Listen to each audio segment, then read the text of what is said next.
আজকে দশমী আর আমি আমার মাম্মামকে নিয়ে বেরিয়ে পড়েছি। মাম্মাম, আমি আর মাম্মামের মা, আমরা তিনজন আজকে ঠাকুর দেখব।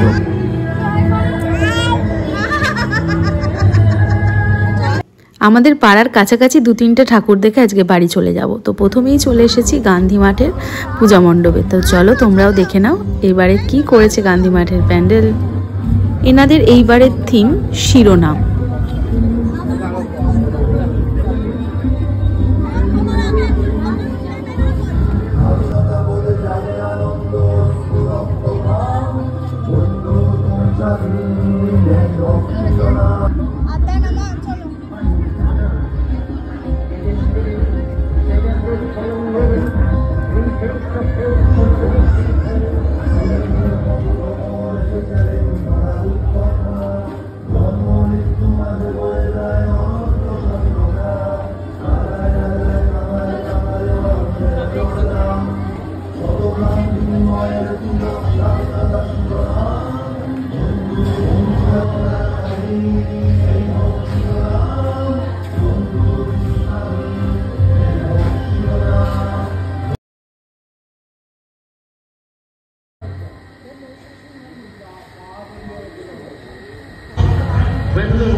এইবারে আমরা যাচ্ছি নেক্সট পূজা প্যান্ডেলে। আর এই যে প্যান্ডেলটায় যাচ্ছি, আমার জানো তো এই ক্লাবটার নাম জানা নেই, মানে আমি দেখিনি কোথাও যে কিছু লেখা আছে, তাই জন্য তোমাদের খালি দেখাবো প্যান্ডেলটা, আমি বলতে পারবো না ক্লাবের নাম।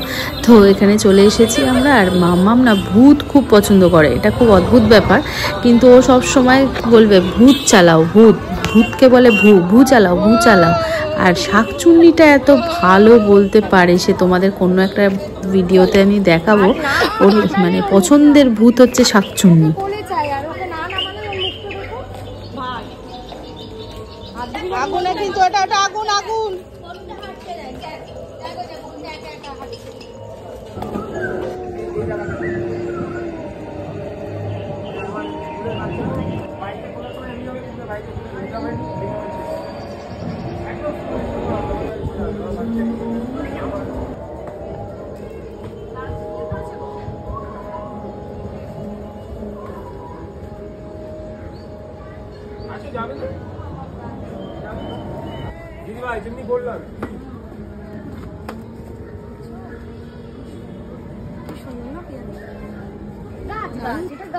দাঁড়াবে না, ভয় পাচ্ছে।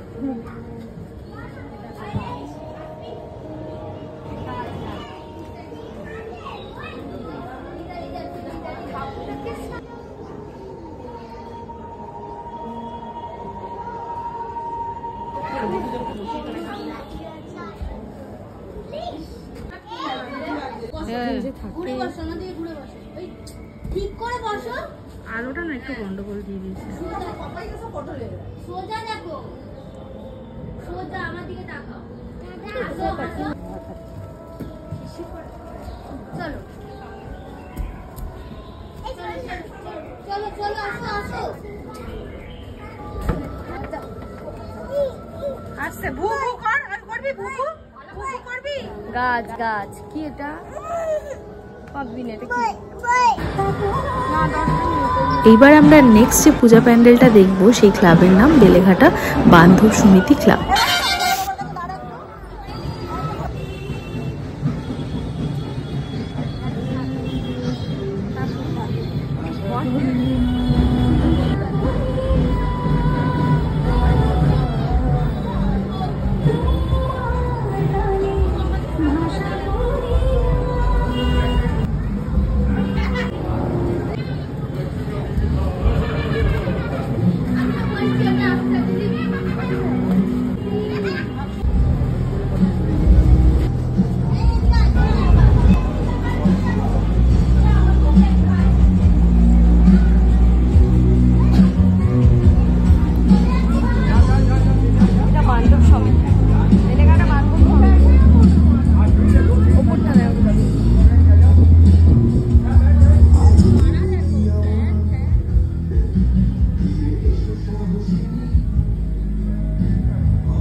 প্যান্ডেল থেকে বেরিয়েই দেখছি মা চলে যাচ্ছে, আর মনটা মানে সঙ্গে সঙ্গে খারাপ হয়ে গেল, কারণ আজকে তো দশমী।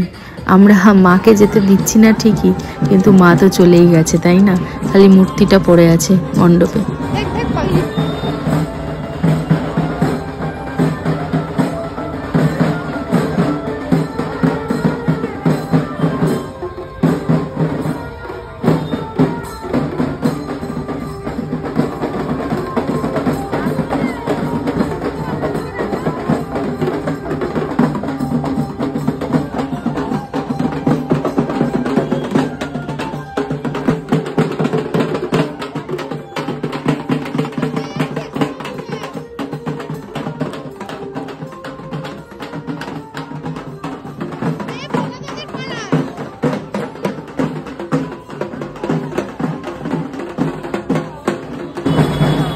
লাস্টে ভোলাদার ভাইকে দেখে বুঝলাম এটা ভোলাদার পাড়ার দুর্গাপুজো। তো আমরা কিছুক্ষণ এখানে ঠাকুরটা দেখলাম দাঁড়িয়ে দাঁড়িয়ে, তারপরে চলে এলো ভাই আমাদেরকে নিতে। আমরা চলে গেলাম, টুকটাক কেনাকাটা ছিল সেইগুলো করতে। তারপরে একটু টুকটাক খাওয়া দাওয়া চললো আমাদের, খেয়ে দিয়ে বাড়ি চলে এলাম। আজকের ব্লগটা কেমন লাগলো অবশ্যই কিন্তু জানিও। ভালো লাগলে আমার চ্যানেলটা সাবস্ক্রাইব করে দিও, আর যারা আমাকে ফেসবুকে দেখছো তারা লাইক আর কমেন্ট করে আমাদের পাশে থেকো। তাহলে চলো আজকের মতো বিদায় জানানোর পালা চলে এসেছে। সবাই খুব ভালো থেকো, টাটা।